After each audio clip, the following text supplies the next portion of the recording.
which is the notion that you should be able to recognize in yourself all the horror of humanity and take responsibility for it, because that's what that means. And the thing that's so interesting about that is that if you can recognize in yourself all the horror of humanity, you will instantly have a hell of a lot more respect for yourself than you did before you did that.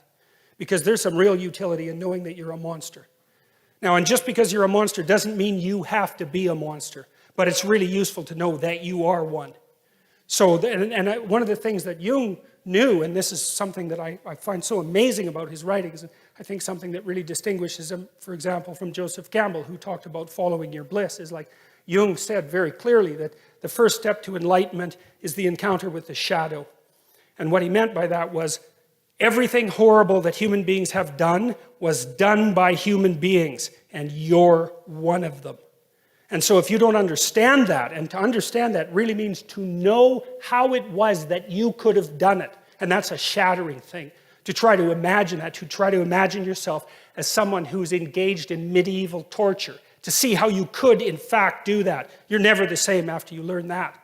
But being never the same after learning that is unbelievably useful, because when you understand that that's what you're like, then you're a whole different creature. And I don't think, and this is something I did learn from Jung, is that you cannot be a good person until you know how much evil you contain within you. It is not possible. And it's partly because you just don't have any potency.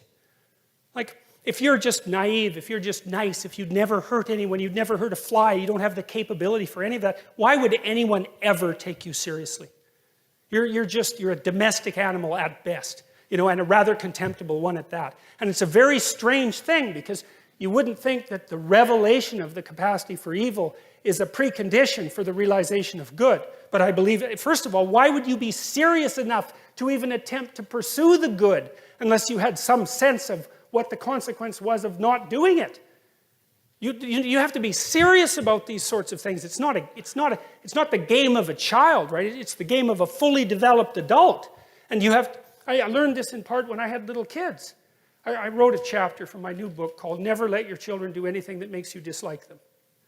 And why was that? And I wrote that after I knew I was a monster. And I thought, I'm going to make sure I like my kids. I'm going to make sure they behave around me so that I like them. Because I'm way bigger than them. And I'm way more cruel than they are. And I've got tricks up my sleeve that they cannot even possibly imagine. And if they irritate me, I will absolutely take it out on them.